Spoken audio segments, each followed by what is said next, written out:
우리가 디도서를 상고해 나가면서 1.5절에 보면 교회 장로의 자격에 대해서 말해줍니다. 내가 너를 그레데에 떨어둔 이유는 부족한 일을 바로잡고 나의 명한대로 각성해 장로들을 세우게 하려 함이니 책망할 것이 없고 한 아내의 남편이며 방탕하다 하는 비방이나 불순종하는 일이 없는 자녀를 둔 자라야 할지니라. 자, 여기서 교회의 장로다 그러면은 장로라는 그 뜻이 뭐냐면 신앙의 연장자를 말하는 거죠. 그러니까 신앙으로 권면할 수 있는 자를 장로라고 그러는 거예요. 그러니까 지금 그렇게 신앙으로 권면할 수 있는 자다. 그러니까 목사도 원래 장로의 한 사람이잖아요. 그러니까 말씀을 깨달은 자를 말하는 거예요. 말씀을 깨달아야 권면할 거 아니에요. 그러니까 신앙의 연장자로서 말씀을 깨달아서 어린 성도들을 권면할 수 있는, 영적으로 지도할 수 있는 자라 된다. 이게 성경에 나오는 장로예요. 근데 요즘 교회의 장로는 뭐예요? 돈이 있는 사람 장로시키고 교회 재정 다 담당해라. 장로가 뭐 하는 거야? 목사 뽑히려는 거 아니야? 제가 그런 소리도 들었어요. 옆에 내놓고. 네? 그러니까 그 말 속에 뭐만 있는 거예요? 다른 일에 다 권한을 부리지 말고 그냥 돈만 대라 이런 거예요. 돈 장로, 쉽게 말해서. 이렇게 교회가 지도자들이, 목사들이 그렇게 진짜 부패되고 썩었다는 거예요. 장로는 말씀으로 권면할 수 있는 자예요. 그죠? 그래서 장로는 세례교인 몇 명에 한 명, 장로 한 명 세웁니다. 30명이란 말이에요. 그러니까 30명을 지도할 수 있는 사람. 30명이 되면 장로 하나 세우고, 30명이 되면 또 장로 세우고, 그렇게 해서 이렇게 권면할 수 있는. 물론 이제 권사도 권면할 수 있어야 돼. 권사도 말씀으로 지도하고. 그러니까 남자는 장로, 여자는 권사 이렇게 되는데, 감리교에서는 뭐 남자를 다 장로다 안 하고 뭐라고 해요? 권사다 그러죠. 권사. 남자를 다 권사로 명칭이. 근데 어쨌든 내용은 영적으로 어린 성도들을 지도할 수 있는 자를 말하는 거란 말이에요. 근데 그것이 이제 부패돼가지고 결국 어떻게 돼요? 그냥 돈, 물질 되는 사람, 물주 이렇게 돼버리면 안 돼. 영적 지도하는 사람이요 원래 자체가. 그렇다고 하면 장로가 되려면 뭘 해야 돼요? 진리 깨달아야지. 당연히 말씀 깨달아야지. 신약 성경 전부 관통해야 돼. 로마서가 뭔지 에베소가 뭔지 이거 깨달아야 장로가 되는 거예요. 성경은 하나도 모르고 하기야 뭐 목사도 성경을 모른다니까. 목사도 로마서가 내용이 물어보면 몰라. 그리고 맨날 그 몇 절 읽고 교훈 설교나 하고 목회하는 이런 한국이 대부분이 그렇게 돼버리니까 이게 문제가 되는 거란 말이에요. 그러니까 장로도 말씀 진리 깨달은 자가 장로 되어야 된다. 그래서 모두가 다 목사는 가르치는 은사 받았으니까 장로고 힘을 합쳐서 뭐예요? 성도들을 다 이게 영적으로 지도하는 거예요. 영적. 그 영적 지도의 궁극적인 건 뭐예요 또?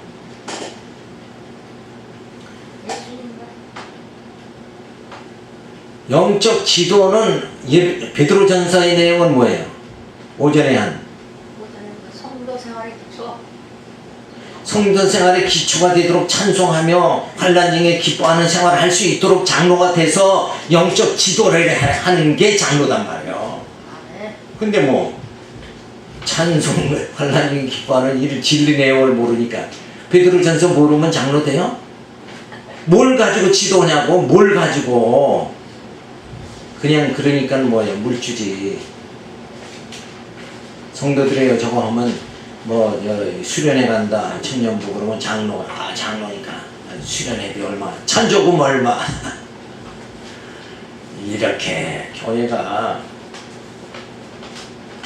그래서 진리 하여튼 뭐 집사생활에도 진리 깨달아야 되지만 특별히 더 신중하게 알아야 돼요. 그리고 이제 그런 가르치는 장로, 말씀을 전하는 자, 가르치는 자는 육적 행위에 거룩함이 주어져야 돼요. 비방받지 않도록 그렇게. 그리고 참 방탕하지 말고 이렇게 해야 된다. 그러니까 그거는 왜 해야 되는 거예요? 이게 생활이 이렇게 되는 거는 가르치는 일, 영적 지도를 하는데 장애가 안 되도록 위해서 사생활도 거룩한 생활을 해야 된다. 자, 그래서 그레데 교회는 도덕적, 신앙적으로 미숙한 지경에 놓여 있어 영지주의자들과 외식주의자를 유혹에 의하여 교회의 질서가 무너지기 시작하여 혼잡한 성행으로 바울은 디도를 통하여 교회의 정당한 치리를 통하여 교회를 바로 세우려고 하는 것이다. 그러니까 영적인 것이 바로 세워져야 되는데 영지주의자들, 도덕론자들을 통해서 이게 영적으로 이게 바른 진리 안에서 정립이 안 되면 그 다음에 뭐예요? 행위도 도덕적으로 문란해질 수밖에 없는 거예요. 정신이 건강해야 육체도 건강하다 하는 말이 있죠. 정신이 복음 진리를 딱 무장이 돼버리면 생활도 자연 따라가는 거예요. 부패된 생활, 세속주의 생활을 안 한다. 그러면 어디에 유혹을 안 당해? 영지주의에 유혹을 안 당한다. 영지주의의 특징이 뭐예요? 영이 거룩하니까 육체는 아무렇게나 생활해도 된다 이거예요. 그건. 그러니까 뭐예요? 온갖 짓 다 하는 거죠. 그게 아니다 이거예요. 우리의 육은 우리 영이 몸담고 있잖아요. 그러면 돼지우리간에 좋은 음식 갖다 놓을 수 있어요? 꼭 없잖아. 거룩한 영이 어떻게 돼지우리간에 있을 수 있냐고. 부패된 육체에 있을 수 있느냐 이거예요. 안 되죠. 그건 있을 수가 없는 거다.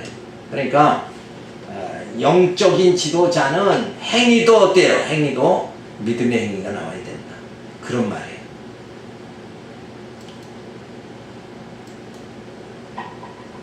자, 그러면서 장로의 자격, 책망할 것이 없는 자이며 한 아내에 책망할 것이 없다는 건 뭘까요? 요 생활의 행위를 말하는 거죠. 도덕적인 거 이런 걸 말하는 거고, 한 아내의 남편이요 불순종하는 일이 없는 믿는 자녀를 둬야 된다. 이게 다 덕에 관한 문제죠. 그래야 넌 네 자식도 못 가르치면서 누구 가르치냐 이런 소리 안 나오도록 삼가 어때요? 조심해라 이거예요. 근데 자식이 말한다는 건 또 뭐 어쩔 수 없잖아요. 네? 근데 조심을, 특히 가르치는 자는 그런 면에 조심해야 된다. 이런 건데, 그게 뜻대로 되는 건 아니죠. 그렇다고 이런 걸, 험집을 자꾸 들춰내고, 그래서, 지도자를 넘어뜨리고 이런 건 안 되죠.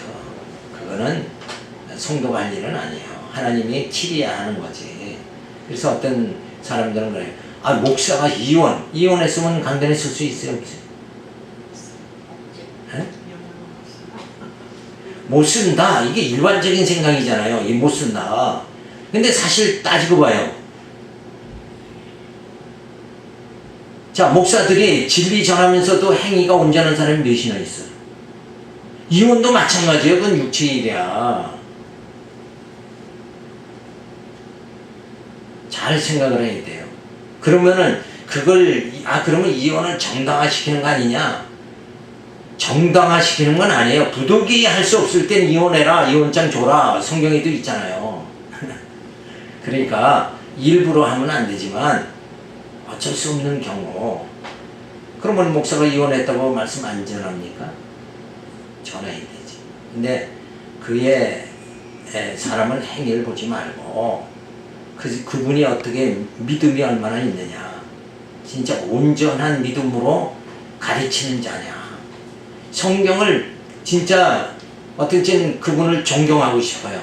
육신적으로나 영적으로나 진짜 존경하고 싶은데 영적으로 말씀을 기가 막히게 쪼개고 가르쳐놨어. 근데 행위로는 보면 험집이 많어. 그럼 그 사람을 완전히 쫓아내자 하는 쪽이 있고 아예 못쓰게 하는 사람이 있고. 근데 제 개인적인 생각은 이 땅에서는 온전한 자가 없다. 그런데 내가 못 깨달은 성경을 바르게 가르친다 그러면 그 영적인 일 때문에 그를 용납할 수 있는 거예요.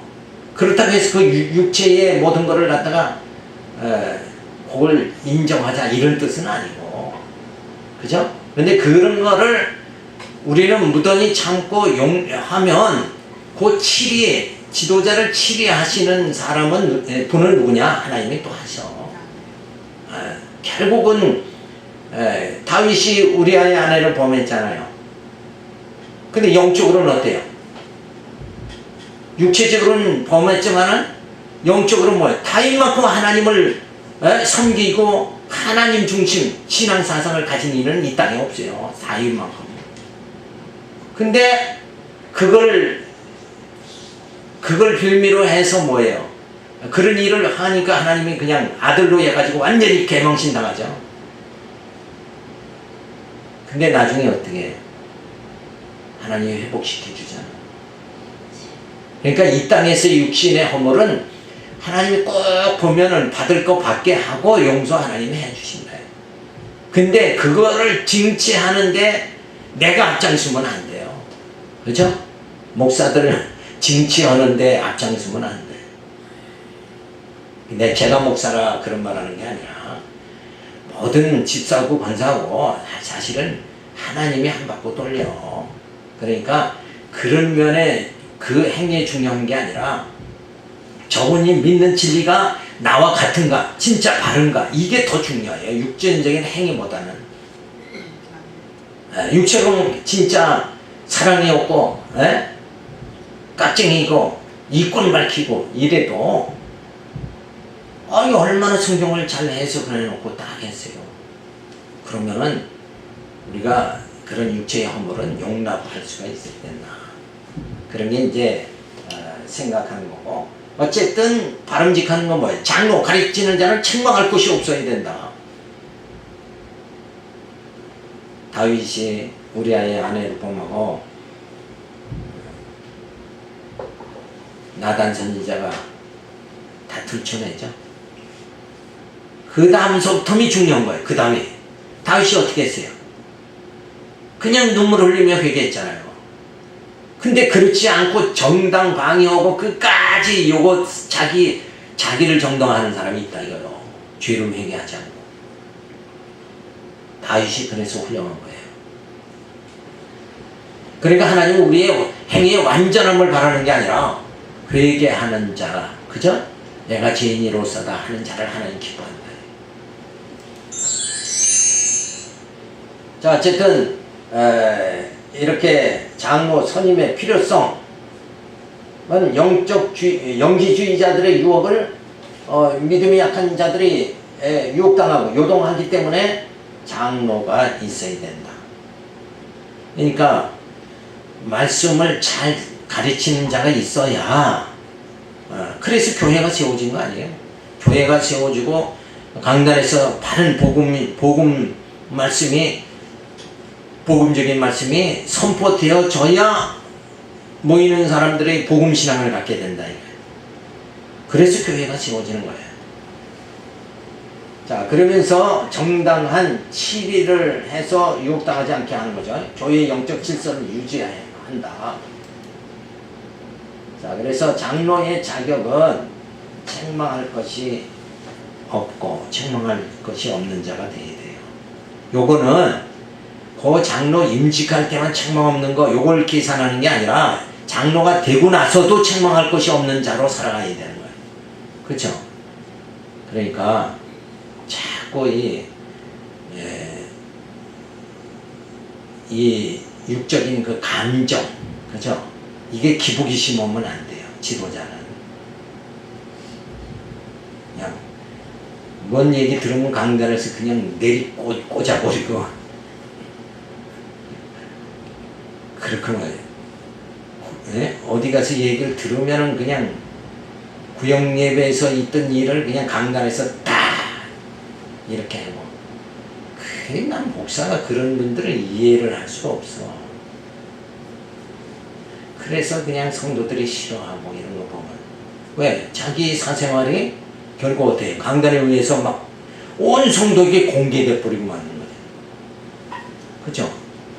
사적 허물을 목사가 강단 설교 시간에 하니까 그냥 온 교인이 다 공개. 그걸 자꾸 허물을 들춰가지고 어떡하는 거예요. 그죠? 그래서 이렇게 책망할 것이 없는 그런 자로 살려고 이렇게 잘 자꾸 자기를 돌아보고 가다듬어야 돼요. 지도자는. 그래서 이게 자꾸 복음을 전하는 자의 증거하는 말씀이 약해지지도 않도록 해야 된다. 그래서 건덕을 잘 세워나가야 돼. 한 아내의 남편으로서 성적인 문란을 초래하지 않는 자가 되어야 돼요. 그래서 믿는 자녀를 둔 자가 되어야 된다. 불신앙으로 빠지지 않게 자녀를 잘 지도해야 된다. 자, 이게 참 어려운 문제인데 그래도 어쨌든 바른 것이 뭔가를 우리가 이 시간 또 생각을 해봐야 돼. 바르게 지도해야 된다. 자, 1장 7절 서동 9절은 교회 감독자의 자격을 제시합니다. 감독은 하나님의 청지기로서 책망할 것이 없고 제 고집대로 하지 아니하며 급히 분내지 아니하며 술을 즐기지 아니하며 구타하지 아니하며 더러운 일을 탐하지 아니하며 오직 나그네를 대접하며 선을 좋아하며 근신하며 의로우며 거룩하며 절제하며 미쁘신 말씀의 가르침을 그대로 지켜야 하리니 이는 능히 바른 교훈으로 권면하고 거스려 말하는 자들을 책망하게 하려 함이라. 자, 감독의 자격이죠. 책망할 것이 없고 고집이 없어야 하며 급히 분내지 아니하며. 이 고집이라는 게 뭐냐면 고집이 뭐예요? 자기 주장을 끝까지 피는 걸 말하는 거예요. 그러니까 올바른 바른 말을 하고 상대방이 그걸 수납을 안 한다, 받아들이지 않는다 그러면 거기선까지만 해야 되는 거예요. 그러니까 그걸 강요하면 고집이 되는 거예요. 근데 그걸 이제 우리가 조심을 좀 해야죠. 그래서 그냥 일보 후퇴 했다가 또 일보 전진 이렇게 좀 부드러운 맛이 있도록 그렇게 해야 된다. 감독을 세우는 이유는 바른 교훈의 교훈으로 권면하고 거스려 말하는 자를 책망할 수 있기 때문이다. 바른 교훈으로 권면한다. 바른 교훈이 어디에 중심을 둬야 되냐면 성경에 중심을 둬야 돼. 어디까지나 성경을 바르게 이렇게 가르치면 그게 바른 교훈이 되어진다. 근데 이제 성경을 들고 도덕적 설교를 한단 말이에요. 생활 설교를 하고. 그러다 보면 거의 빠지는 게 어디로 빠지냐면 율법주의로 빠진다. 교훈하다 보면 다 율법주의로 빠지는 거예요. 그러니까 강단에서는 뭐만 하면 돼요? 진리만 얘기하면 돼요. 로마서 불의한 자를 의인 삼아서 생활하게 만드신다. 그러니까 로마서 들어가면 로마서에 그냥 충실하게, 예배서 들어가면 예배서에 충실하게만 가르치면 그게 바로 교훈이에요. 거기서 조금만 빗나가다 보면 그냥 도덕적 교훈 설교하게 되고 그러다 보면 바로 어디로 빠져요? 행위 쪽으로 빠지니까 결국 뭐예요? 율법으로 빠진다고. 그러니까 목사들이 율법으로 자꾸 가르칠 수밖에 없는 게 아예 요게 선을 긋지 않아서 그래요. 성경, 본문 중심에서 로마서는 로마서 중심에서 깊이 들어가면서 거기에 로마서의 사상이 있잖아요. 예배서의 사상이 있죠. 갈라디아, 히브리서의 사상이 있잖아요. 히브리서 완전히 뭐예요? 천사보다 모세보다 우월하다. 완전히 투쟁하는 거잖아요. 영적 투쟁. 그것만 가르쳐야 돼. 예배서 가지고도 그냥 교훈 설교는 뭐. 투쟁은 어디 다 가버리고 그런 경우가 많단 말이에요. 그러니까 5월달은 뭐 가정의 달 그래가지고 뭐 부모에게 효도해라. 아니 성경에서 완전히 본문은 거기서 뭐 내 부모를 공경하라 그 구절을 찾아서 하겠죠. 또 룻기서들을 많이 해. 근데 룻기서가 사실은 그 내용이 아니잖아요. 그죠? 그러니까 본문 신구약 성경을 관통하고 본문 중심으로 이렇게 쭉 나가야 돼. 그래서 그런 바른 교훈을 할 수 있는 자가 되어야 된다.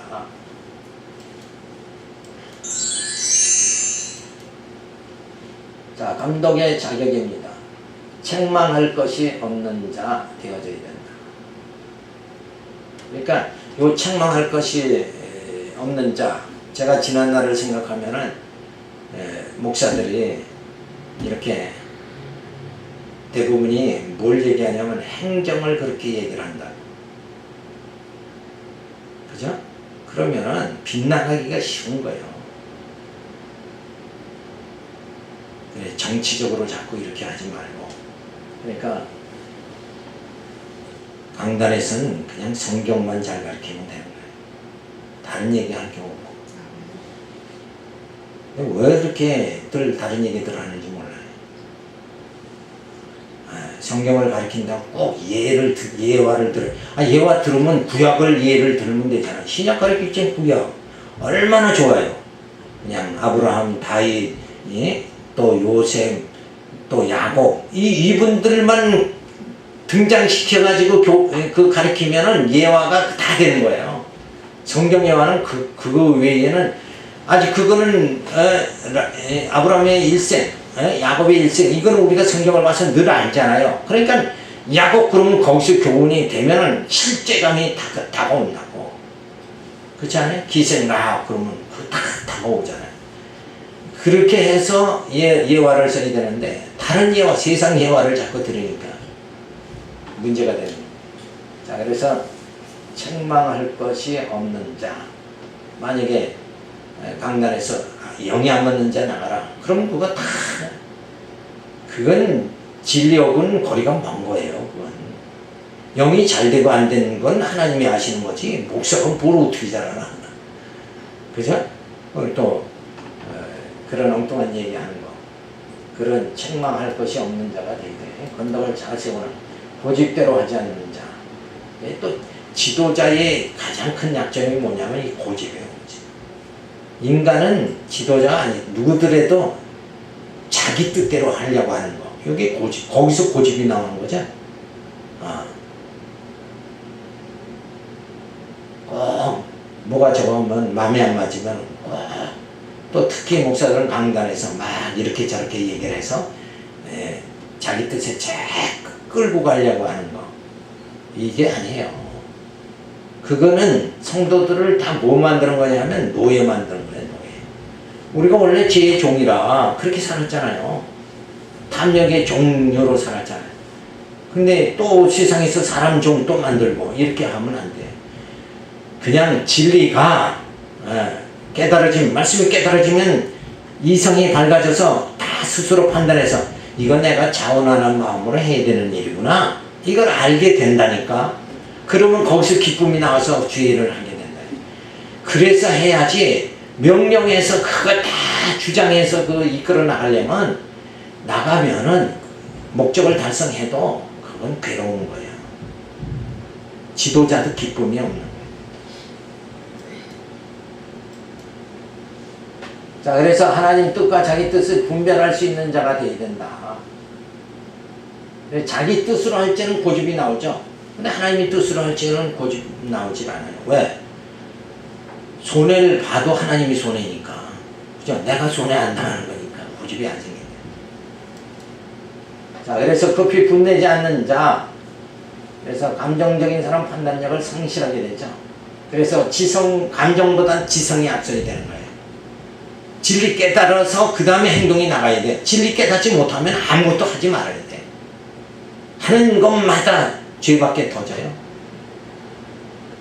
그죠? 생각이 잘못되면 그 다음에 행동은 보나 말아요. 그건 보나 말아. 그러니까 먼저 진리를 잘 깨달아야 된다. 그래, 술을 즐기지 않는 자, 세상적인 쾌락을 쫓지 않는 자죠. 신앙일성을 상실하지 않는 자여야 하기 때문입니다. 그래서 뭔가에 취해버리면 이성이 마비돼 버리죠. 그러면 진리 못 깨닫는다 이거. 그러니까 술 취하지 말라는 건 진리 못 깨닫기 때문에 술 취하지 말라 이런 얘기. 구타하지 않는 자. 자, 폭력을 행사하는 자는 무식한 자이기 때문에 그렇죠. 그러니까 사람을 구타해서 움직이게 하지 말고 말씀을 깨닫게 해서 움직여야 된다. 그렇죠. 근데 그러니까 막 폭력적으로 하는 거, 그게 율법주의예요. 행위 중심으로 하는 거. 그러니까 목회를 해도 율법주의로 하면 빨리죠. 11조 안 하면 하나님께 벌 받는다. 근데 바른 진리는 뭐예요? 11조 대신 예수 한 번 드려짐으로 내가 구원받게 되었다. 그 하나님의 사랑에 감사해서 11조를 해야 된다. 그거는 자원하는 마음이고, 그건 구타해서 생기는 일이 아니잖아요. 구타는 여기서 뭐 손으로도 구타하고 발로 구타하고 이런 육체로 구타하는 걸 말하는 게 아니라, 그것도 물론 포함되지만 뭐예요? 말로 두려움을 줘가지고 11조 하게 했다. 그럼 그것도 구타하는 거예요. 그게 사실은 폭력이죠. 말 폭력이라는 거 들어봤죠? 말로 폭력. 말로 폭력은 누가 잘해요? 목사들이 잘하는 특기지. 강단에서 말로 폭력을 행사하는. 여기서 서가지고 한 쪽에는 아무도 대항을 안 하잖아요. 그러니까 얼마나 하기 좋아. 자기 말하기 얼마나 좋아요. 자, 이를 탐하지 않는 자.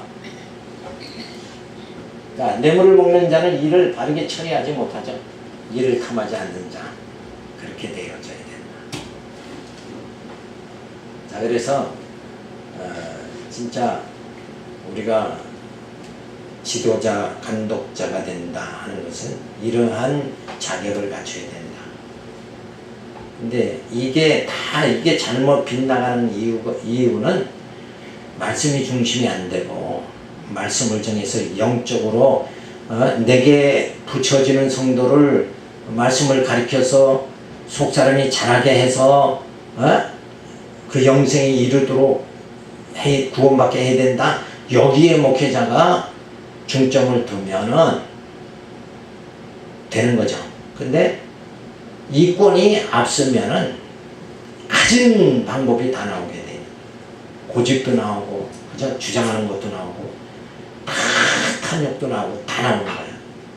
그러니까 진리에 서느냐, 이권에 서느냐, 이게 감독자는 그게 노선을 잘 해야 된다 하는 것을 우리가 생각을 해야 돼요. 그래서 어쨌든 진리를 잘 깨닫는 그런 생활, 말씀 중심의 생활. 그래서 어떻게 보면 말씀을 하나라도 더 깨닫고 깊이 들어갈 수 있을까?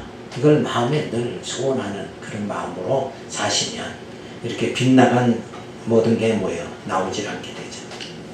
그러니까 늘 겉사람으로 사는 게 아니라 속사람이 날로 새로워지는 이 생활을 꼭 하시기 바랍니다. 기도합니다. 하나님 감사를 드립니다. 이렇게 너희가 이 무더운 날씨에도 너희가 이 진리의 말씀을 선고했습니다. 기도를